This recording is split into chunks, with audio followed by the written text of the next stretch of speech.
All right, light pollution is the next one, and certainly it's come up at quite a number of the workshops already. Should we introduce additional measures and design guidance to reduce light pollution, for example, to prevent floodlighting on certain buildings and in certain circumstances, and establish design guidance to limit light pollution for exterior lighting units similar to that detailed by the Institute of Lighting Engineers? Does anyone have any comments they wanted to raise about light pollution or any other examples of light pollution? I mean, certainly I can think of signage in basements that have come up at other workshops, and particularly basements and the issue of light pollution surrounding basement excavations. But is there any other comments anyone wanted to make about light pollution? Sorry, residents just love this subject because we are very significantly impacted by it. Floodlighting is one thing and all these other things you've listed.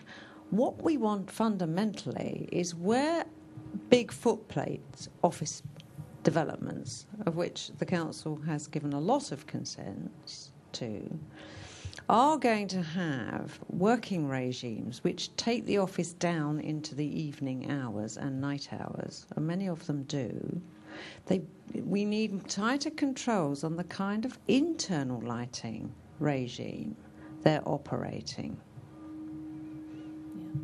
Because it's office blocks belting out light, fluorescent light, overlooking the residential amenity from 4 o'clock in the afternoon in the winter, right down until people knock off, clock off, that's actually causing a significant level of harassment for some communities. And we had thought that the energy agenda, the green agenda generally, and the costs of that activity would go a long way to curbing it. The market would sort it, in other words.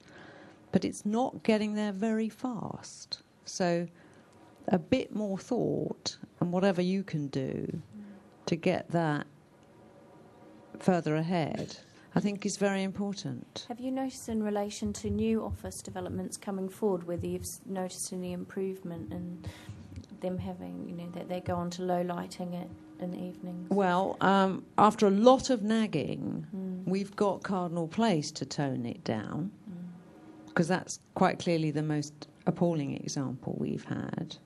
I am unsure of what's been agreed for Selborne House, the massive new light box, which Land Securities will be building at the top of Victoria Street. Next door. And we've yet to understand what that will mean in practice. Abford House, which is on the corner of Victoria Street opposite the station, has been salami slicing its planning applications to try and introduce a bells and whistles lighting regime. And we have been, knocking that back in each and every time, and will continue so to do. They haven't yet got a lighting regime, actually, for that building, and it's nearly at completion. But we hope the message is going out to developers locally. Look, we mean this. It's a significant problem for us. And actually, it is actually also affecting things like bird life, etc., in our area, about which we're quite concerned. Okay, thank you very much.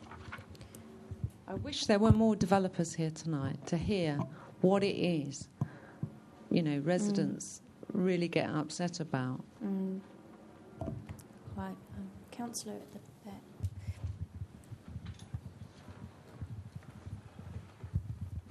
back. I wanted to raise the matter of street lighting. There's a real tension here, which we have up in Harrow Road, which, sorry, I haven't introduced myself. I'm Ruth Bush. I'm one of the ward councillors in Harrow Road in the north. And our Safer Neighbourhood Sergeant declares that he would like to see the night as bright as the day for crime reduction purposes. On the other hand, getting a good night's sleep depends on the street lamps not being too bright. And they're now very eco-friendly in the sense they don't cost a lot. They've had new ones put in all over Harrow Road. But they're as bright. I mean, it really is virtually as bright as day. And I do think it's a real problem. I'm in a bit of a minority on this because people are constantly asking for more light at night because of the crime issue. But I do think we've got to take it seriously. And I think, I don't know, something's got to be done. I just think the whole street light thing is not really brought into this discussion enough. and I want to just make sure it is. Actually, I don't know if I'm allowed to echo that, but also as a ward councillor, when the new street lights were rolled out across Vincent Square ward, I didn't get anybody saying, isn't that wonderful? But I had an awful lot of residents saying, this is absolutely outrageous, I can't sleep anymore. But no one said, well done, that's really going to help reduce crime.